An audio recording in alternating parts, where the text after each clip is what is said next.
माननीय मुख्यमंत्री जी के द्वारा शिक्षा मित्रों के मानदेय को बढ़ाए जाने की घोषणा बहुत जल्द की जाने वाली है।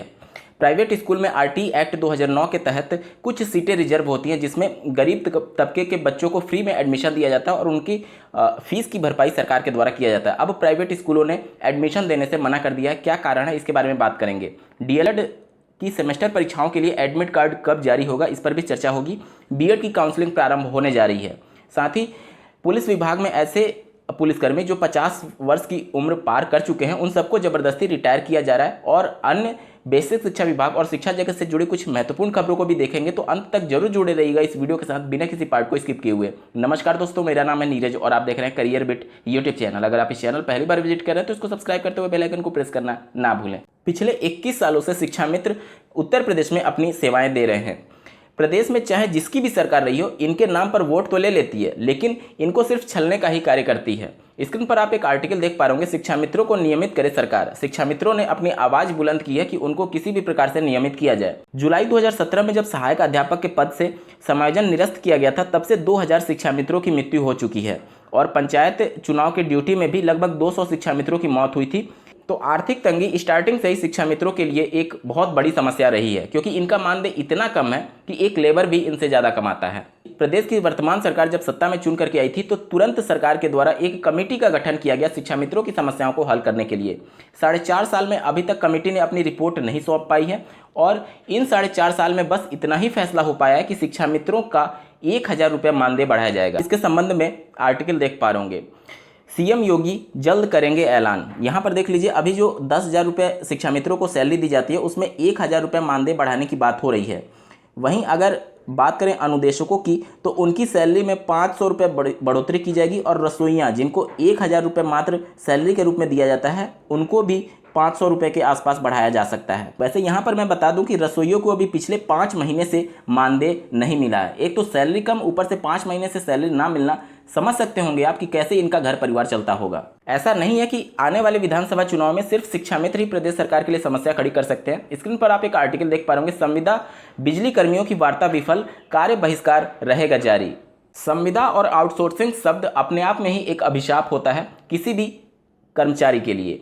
यहाँ पर जो भी अभ्यर्थी या फिर कर्मचारी संविदा पर रखे जाते हैं उनको जो थर्ड पार्टी एम्प्लॉयर होते हैं उनको तो सरकार पूरा पेमेंट करती है, लेकिन वो पैसे पूरा एम्प्लॉय को नहीं देते हैं। जैसे कि मान लीजिए कि एक किसी पद की परमानेंट सैलरी अगर 40,000 है तो संविदा पर उसको 20,000 पे रखा जाता है। मतलब सरकार थर्ड पार्टी जो एम्प्लॉयर है उसको 20,000 पे करती है और वो थर्ड पार्टी एम्प्लॉयर प्रत्येक 20,000 पर कम से कम 2-3 हज़ार रुपये खा जाते हैं। तो मतलब जो संविदा पर कर्मी है उनको 17-18 हज़ार से ज़्यादा नहीं मिलता है। मतलब देखिए, दोनों तरफ से शोषण हो रहा है उस कर्मी का।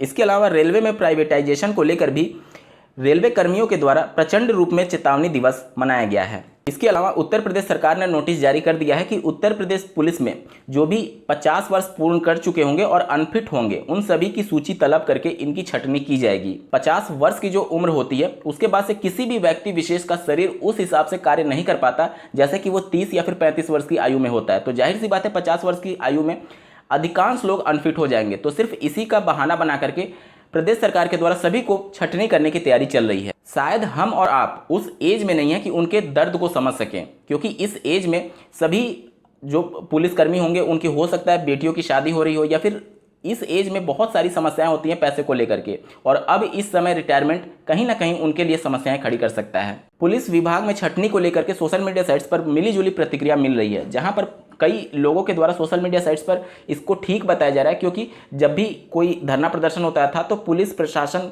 बल का प्रयोग करते हुए उस धरना प्रदर्शन को दबाया जाता था।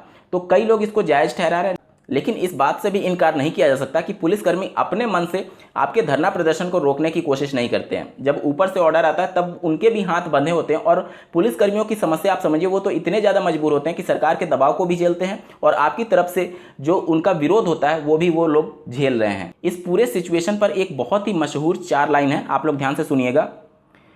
ये सब धुआं है, कोई आसमान थोड़ी है, लगेगी आग तो आएंगे घर कई जद में, यहाँ पे सिर्फ हमारा मकान थोड़ी है। आगे सुनिए, हमारे मुंह से जो निकले वही सदाकत है, हमारे मुंह में तुम्हारी जबान थोड़ी है। जो आज साहिबे मसनद हैं कल नहीं होंगे, जो आज साहिबे मसनद हैं कल नहीं होंगे, किराएदार हैं जाति मकान थोड़ी है। दिनांक 7 सितंबर 2021 को शिक्षक पर्व में माननीय प्रधानमंत्री जी के द्वारा सरकारी स्कूलों के लिए प्राइवेट सेक्टर को आगे आने के लिए आह्वान किया था। इन सबके बीच अनएडेड विद्यालय एसोसिएशन संघ के द्वारा ये तय किया गया है कि आरटी एक्ट 2009 के तहत जो फ्री में बच्चों को एडमिशन जाता था प्राइवेट स्कूलों में, अब स्कूल में एडमिशन नहीं होंगे गरीब तबके के बच्चों का। होता ये था कि प्रत्येक बच्चे पर 450 रुपये सरकार पे करती थी निजी विद्यालय को आरटी एक्ट के तहत फ्री में शिक्षा देने के लिए। लेकिन अगर इस बातों पर विश्वास करें इस आर्टिकल की, तो 2019 के बाद से प्रदेश सरकार के द्वारा इन स्कूलों को पेमेंट नहीं किया गया, जिसके बाद से सभी निजी विद्यालय के एसोसिएशन के द्वारा ये फैसला लिया गया कि अब फ्री में एडमिशन नहीं दिया जाएगा। दिनांक 17 सितंबर 2021 से बीएड सत्र 2021-23 के लिए काउंसलिंग की प्रक्रिया लखनऊ विश्वविद्यालय के द्वारा प्रारंभ की जा रही है। डीएलएड सभी बैच के प्रथम और द्वितीय सेमेस्टर बैक परीक्षा 12 तारीख से प्रारंभ हो रही है। 12, 13, 14 में प्रथम सेमेस्टर और 15, 16, 17 में द्वितीय सेमेस्टर की बैक परीक्षा का आयोजन पीएनपी के द्वारा किया जा रहा है। और इसके लिए एडमिट कार्ड आज देर रात तक पीएनपी के द्वारा ऑफिशियल कॉलेज लॉगिन आईडी पर जारी किया जा सकता है। स्क्रीन पर आप इसके संबंध में देख सकते हैं। सचिव परीक्षा नियामक प्राधिकारी ने इस बारे में सभी केंद्राध्यक्षों को निर्देश दे दिए हैं। प्रवेश पत्र गुरुवार की शाम तक वेबसाइट पर अपलोड कर दिए जाएंगे। कल से आपके निजी डीएलएड संस्थान या फिर डाइट के माध्यम से प्रवेश पत्र मिलना प्रारंभ हो जाएगा। टीजीटी पीजीटी वर्ष 2021 की चयन प्रक्रिया में तेजी लाने के लिए आयोग के द्वारा अध्यापक सेवा नियमावली में कुछ महत्वपूर्ण संशोधन किया गया है। आप स्क्रीन पर देख पा रहे होंगे, पहले 21 दिन में साक्षात्कार के लिए बुलाया जाता था, जिसको संशोधित करते हुए 10 दिन पहले ही बुलाया जाएगा, ताकि माननीय कोर्ट के द्वारा जो 31 अक्टूबर तक भर्ती प्रक्रिया संपन्न करने के लिए आदेश दिए हैं उनके फैसले का सम्मान किया जा सके और 31 अक्टूबर से पहले रिजल्ट की घोषणा की जा सके। पंचायत सहायक या फिर कंप्यूटर ऑपरेटर के 58,189 पदों पर जो भर्ती प्रक्रिया प्रारंभ की गई थी, उसमें अब नियुक्ति पत्र वितरित होने जा रहा है। स्क्रीन पर आप न्यूज आर्टिकल देख पा रहे होंगे। पहली बार ग्राम पंचायतों को पंचायत सहायक मिलने जा रहे हैं।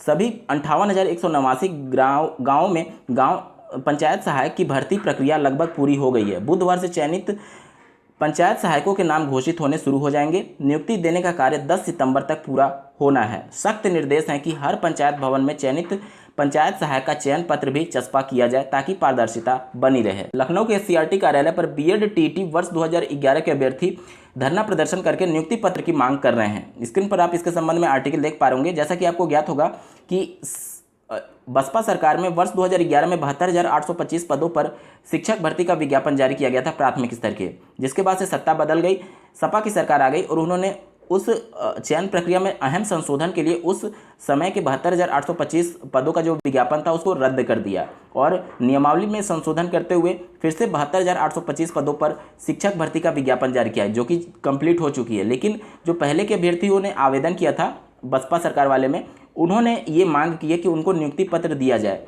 ऐसे ही महत्वपूर्ण अपडेट के लिए इस चैनल को सब्सक्राइब करना ना भूलें। इस वीडियो को देखने के लिए आपका बहुत बहुत धन्यवाद। भगवान करे आपका दिन शुभ हो।